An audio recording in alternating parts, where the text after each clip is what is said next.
Le préfet de la région du Bunkani et le gouverneur de la région du sud-ouest du Burkina Faso en visite officielle à Bayeldouo, Mossibougou, Nassatenga, Doropo et Kalamon. Des zones frontalières où la non-matérialisation de la frontière a occasionné bien de déficits. Les émissaires de la Commission nationale des frontières de la Côte d'Ivoire et celle du Burkina Faso n'ont pas manqué d'exhorter les populations à la cohabitation pacifique. Comme il est dit au niveau donc de nos commissions nationales de frontières, il y a une seule phrase à retenir. Au-delà de nos frontières, restons frères et sœurs pour notre propre bien-être.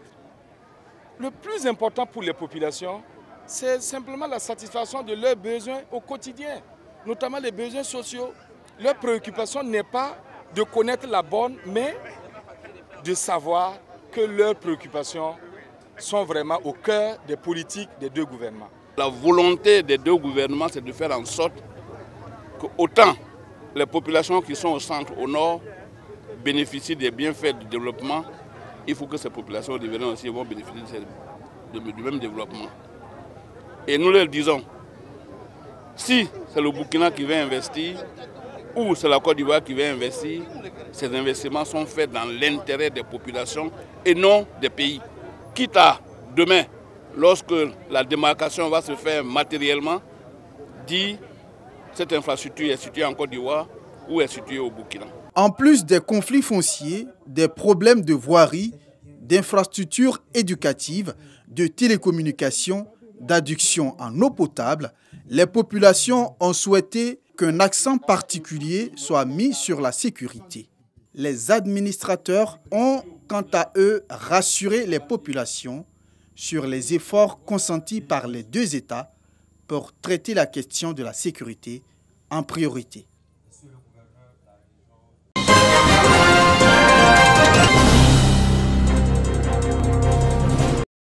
Outiller les jeunes et les accompagner dans leur quête d'emploi. Également, impliquer les partenaires privés et institutionnels dans des solutions à proposer pour l'employabilité des jeunes. C'est l'ambition affichée du projet Youth Can. Je voudrais remercier toutes les entreprises désireuses d'accompagner le village SOS dans cette Lucan-là, afin de garantir aux jeunes la stabilité et l'insertion professionnelle.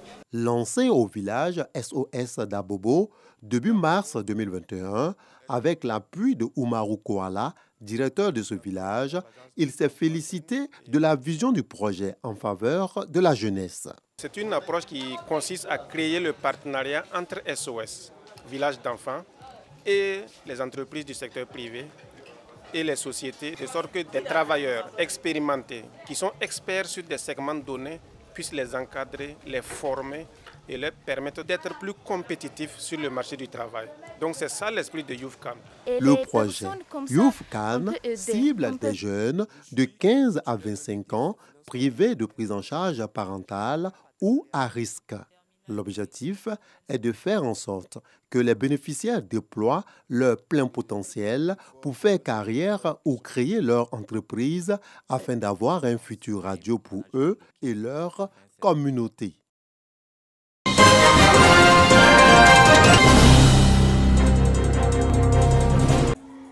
L'école primaire préscolaire Aris, totalement rénovée. Il y a quelques mois, la direction de cette école maternelle lançait un cri de cœur à toute bonne volonté pour sa rénovation. Message bien perçu par la Jeune Chambre internationale Abidjan Élite qui a décidé de voler au secours des tout-petits en améliorant leurs conditions d'apprentissage. Pour nous, nous sommes conscients que l'éducation est l'arme la plus puissante pour changer le monde. Et la Jeune Chambre a vocation à vouloir faire de notre communauté un monde meilleur. Et pour nous, il est important que nous commencions depuis le bas pour remonter la pente. Une action de haute portée saluée à sa juste valeur. C'est une action très noble que je souhaite que cette action continue et que l'éducation fortifie la nation pour que la nation devienne encore plus grande et plus resplendissante. Reconnaissante pour cette action, la directrice de l'école dit merci aux généreux donateurs. C'est Dieu. Je prie pour que ce qu'ils ont commencé aille de l'avant, pour qu'ils fassent ça ailleurs aussi pour nos enfants. L'école a été rénovée à hauteur de plus de 14 millions de francs CFA.